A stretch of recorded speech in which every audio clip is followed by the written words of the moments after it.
Well, good morning, everybody. What a beautiful day to be here at Thomas Stadium. It's a special and historic day for our baseball program. Really excited about the project that we are going to announce today, and really appreciate the turnout. This is fantastic. As I look around the crowd, there's the representation of our city and university, and of course our baseball team and our program. Couldn't be happier and more excited to celebrate our announcement today. So at this time, I'd like to introduce and welcome our ETSU President, Dr. Brian Noland.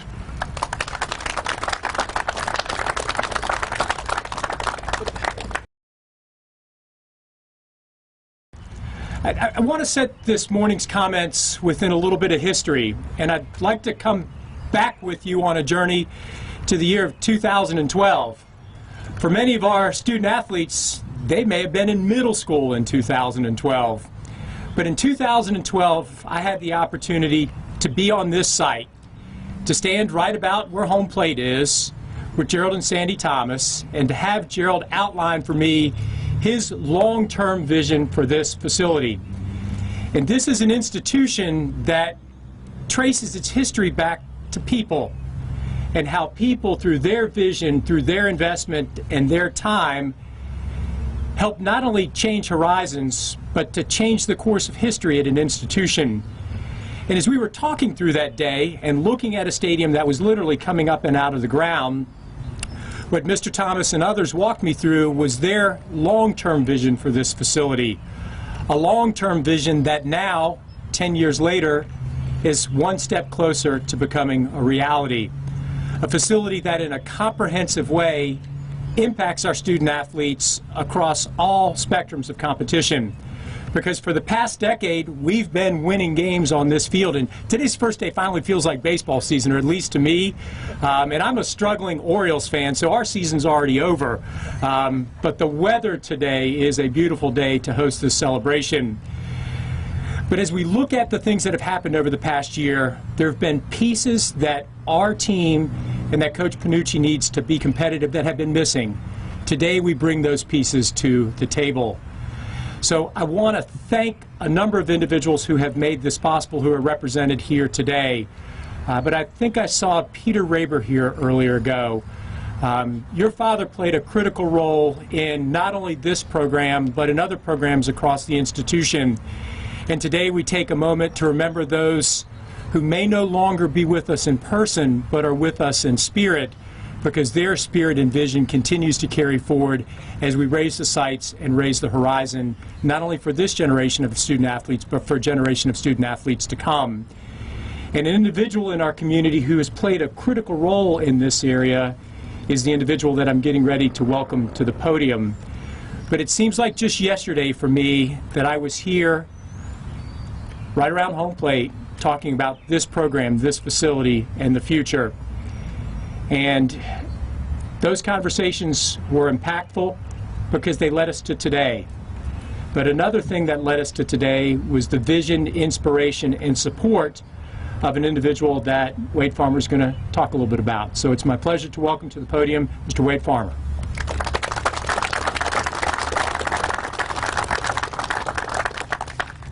Thank you, Dr. Nolan, and that individual is Sonia King and the Martin family, and I have the privilege and the honor of representing them, and we'll hear people say, I have the privilege, or I have the honor, and sometimes we just gloss right over it. But as I go through the next 3 or 4 minutes of how Sonia King left a legacy and entrusted me to help implement that legacy, I think you're going to see that those words were not hollow, and that I truly was representing someone in a family, which it was an honor to do so. And so as I talk about this, and I talk about how this came to be and where we're at today and the King family's part, I want you to know that I represent a lady who cared about individuals and relationships with individuals first. And her goal was to build a genuine relationship with individuals so that she could impact a community. And it was a very specific and intentional goal, was to go build those relationships, go find out needs and things that need to be accomplished, and then make those happen so it benefited a community.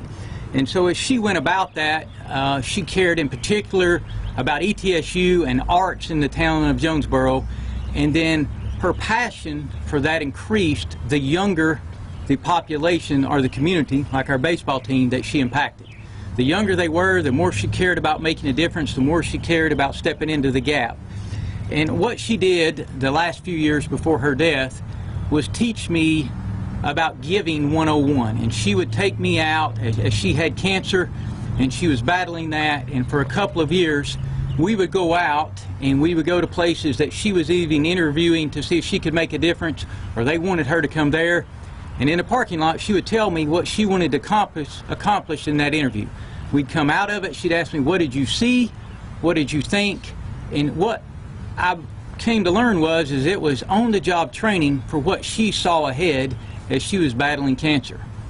And what she would teach me was that when you go to invest in people's lives, there were two main things that she cared about. And the first was, go see what you can do that no one else may invest in, that you may need to champion. You may need to find inertia, and you may have to set some reality to make a project happen. Don't go necessarily to where everyone else is already going. Go find where there's a need that no one else is meeting. And that was one of her large criteria for making a difference, was where was somebody else not going to step up, and where was a project that might not happen. And then she would teach me to step into that gap and to help provide solutions to that. And it wasn't always through finances. And we'll talk about that towards the end. The other thing that she would do is she wanted to make a tangible difference. And tangible often meant buildings for Sonia. As we talk about this locker room and this training facility, that was her goal, so it lasted for decades. And she wanted to help make things happen that were leveraged. And here's what she meant by that were leveraged, is that if she put something into it and made a difference in individual lives, that ultimately when they play ball, it's a community that engages in that game. And if we provide better facilities, they have the opportunity to recruit and perform better and compete, as Dr. Nolan said, the community is going to engage better. We know winning matters, but it's not winning at all cost. And so those were her two main criteria, and she taught me those. She taught me how to care about the individual and establish relationships. She would expand on those two criteria, and for those of you that were around her, she had high expectations. If you were going to receive Sonia's nod of approval, you were going to have to perform. She expected that of herself, she expected of those around her, and Scott or Dr. Nolan or Jeremy can tell you there was going to be an expectation that you implemented once she engaged. Well, that same expectation she expected of me, and so I expected of myself as I tried to help her family. And so I'll close with this. The baseball training facility and the locker room fits those criteria. It helps young people. It engages a community through the sport they play. And it helps Coach Panucci not just to win ball games, but to grow young men. And Coach Panucci and I have talked about that. First, we're growing young men. We're helping them to be better husbands. We're helping them to engage in our community and make differences later. And this ought to be an example to you guys. Somebody cared about you all. You remember to care about other individuals. And it's one person at a time. I've been a teammate on a college football team, so I understand it. Care about each other. Look after each other. Protect each other. Be a team. That means taking care of each other and not tearing each other down. That's how you win, by the way, as a team. The last thing I would say is kind of a challenge or an inspiration. Sonia never went into a meeting without a purpose, without an end game. It's kind of like being in church and God's Word's opened and it's preached, but if there's not an application to that, it may not have accomplished much. So my application to this is hopefully to inspire you as you listen to this to engage in your community. It may be in ETSU baseball as we finish out the finances needed to do this. It may be at ETSU in general. It's not always money. Sometimes it's time and effort and talent. But we've been blessed to live here and we need to give back so that we can sustain what we had. So again, I'm grateful to be part of what the King and Martin family have accomplished in our community. And Scott, if you want to come forward, that'd be great.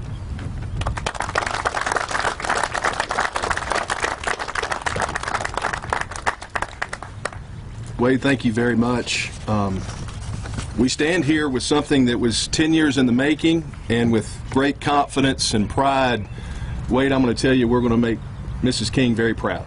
This is going to be an absolutely first-class facility that she's going to look down and smile upon, as it does all the things that you just said, investing in these young men and many, many, many more after you in this great facility to build generations of Buccaneer baseball teams in the future. Wrote a lot of comments down because I don't want to leave anybody out. But Wade, thank you again for your support and honoring the wishes of Miss Sonia King with the leadership gift to make this project a reality. I'd like to take a moment and ask all the donors that are here in attendance that were part of the original Thomas Stadium project to stand and be recognized, as well as anyone else that's already made an investment in this great facility that we're going to talk about today, and give you a round of applause. Please stand if you have contributed to ETSU baseball.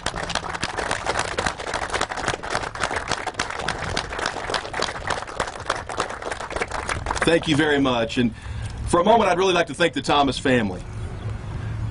Thank you for your passion for ETSU and our baseball program.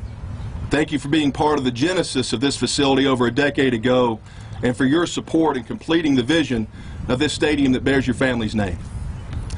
To our university administration, specifically Dr. Brian Nolan and Jeremy Ross, thank you for your leadership towards competitive excellence.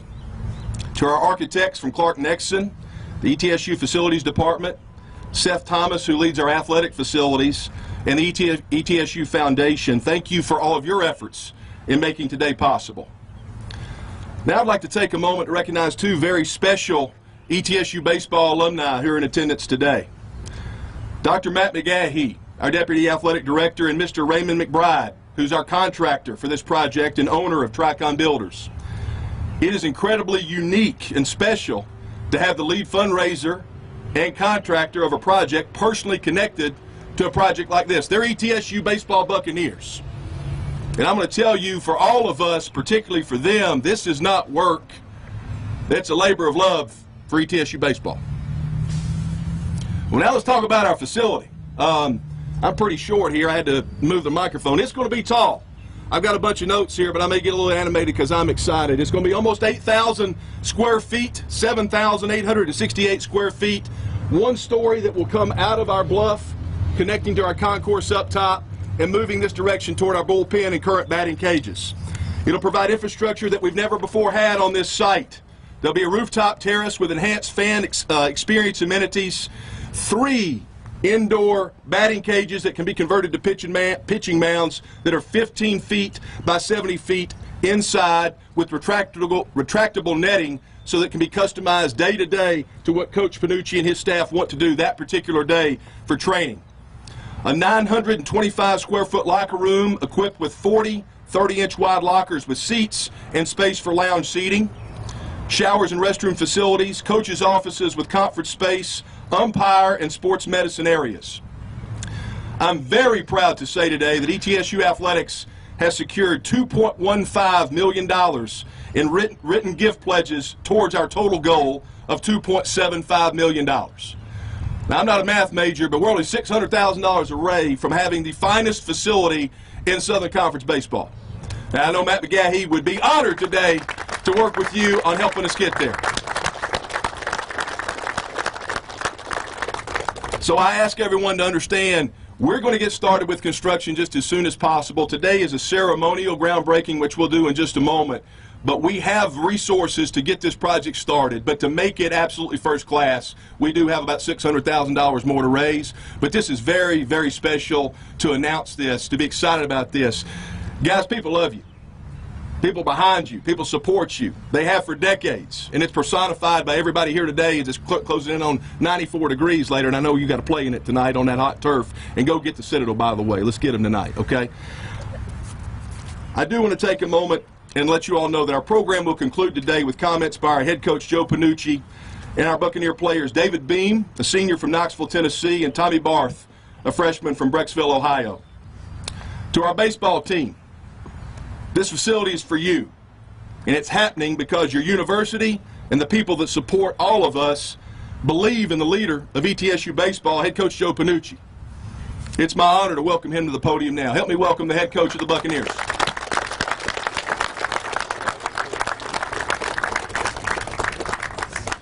Appreciate it. Good morning. Thank you, everybody. Wow, that was a great explanation of what we have coming.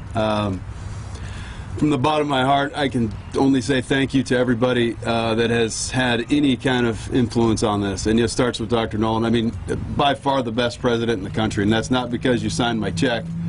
It's because you are absolutely involved and dialed in and understand the process of what things take from an atmosphere of your program to building a beautiful facility. And that goes all the way down to Scott, Matt, you know, Doc, Jeremy Ross, everybody who's involved. And some of the donors that are here and the support, the testers, the Thomas family, Dr. Jernigan, thank you. You know, Mr. Blake and Mr. Tester, they're sometimes up there talking to me about how to bunt and when to bunt and things like that. And just the support, and when I look up in the stands and I see those guys, it's great. And our guys see the same thing when they're walking by you. So the support for us is great, and the alums are so fantastic. Unbelievable support for the alums, and these guys know that. These guys know that. So when you take over a program, you try to build the atmosphere, you try to get it right, and I feel like we're there. I don't think this is ever about me. I tell these guys that all the time. It's not. It's about them. You know, we have parents on the Hill, and I appreciate all of them coming. But it is about them. And what we're going to see, you know, when you're building an atmosphere, people don't see that. But they're going to see this. And they're going to see the fact that the development's going to happen. Just the ability to come down whenever they want. It's unbelievable, and again, I can only say thank you. And these guys will benefit so much, and the future Bucks will benefit so much. And at the same time, the alums are so supportive of you guys, and you guys know that. So it is about you, and it is about the development of our program and the path that we take. So again, thank you very much. Give it up here. So I got an old guy and I got a young guy. I thought this would be really good. I got a guy who's finishing his master's degree with his fifth year, and I got a guy who's probably trying to figure out what he's majoring in. A freshman to a senior, a grad student. So I think it's pretty cool to have both these guys up here. I mean, I honestly could have grabbed anybody here because I truly love everybody on this team, but I thought this was kind of a neat thing to have both these two. So I think Dave will say just a quick word, and he'll say a quick word. They're not too panicked, but just a little bit, so we'll keep it short and sweet. Thanks, Coach. Thanks, Coach. I'd just like to say on behalf of all the baseball guys, everybody that's had a hand in making this happen, we really appreciate your support. So thank you. Yeah, as well. Thank you guys for all your support and contributions to this program. Can't wait to see what the future holds. Go Bucks. Go Bucks. Thank you all.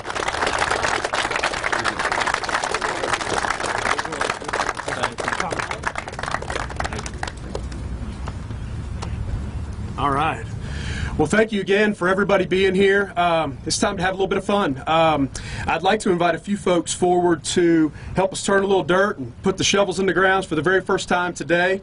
Dr. Nolan, Scott Carter, Sandy Thomas, Bill Thomas, Jeremy Ross, Raymond McBride, Coach Panucci, and a couple of representatives from Clark Nexon, our architects on this project. We'd love for everybody to come forward. We'll take a few pictures.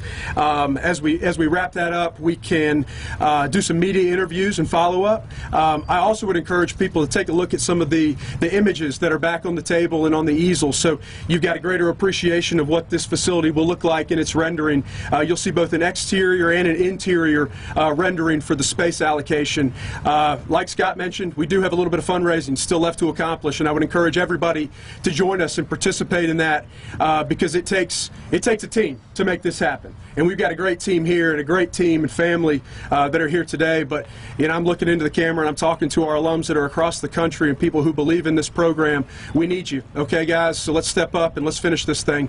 But there is some information in the back as it relates to fundraising and some of the facts about the facility. So please help yourself and take some of that home and let me know how we can continue to make this thing a reality. So thank you very much for being here today, and let's turn a little dirt.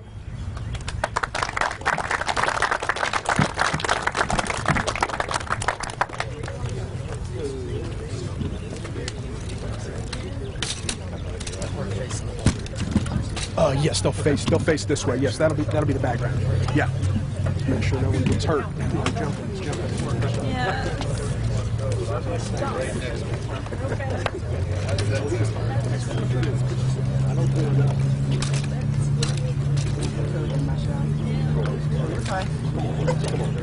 I didn't work well. I didn't work so well. She crouched for the first time.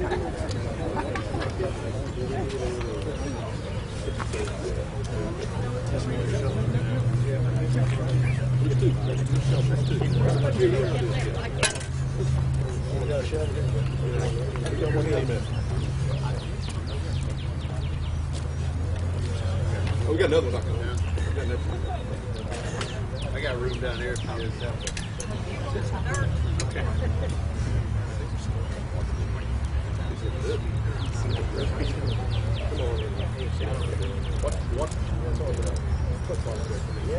I got her. Now it's yours. I'm looking at You watch it. I'm looking at her. Coach, count us down. On 3. 3, 2, 1.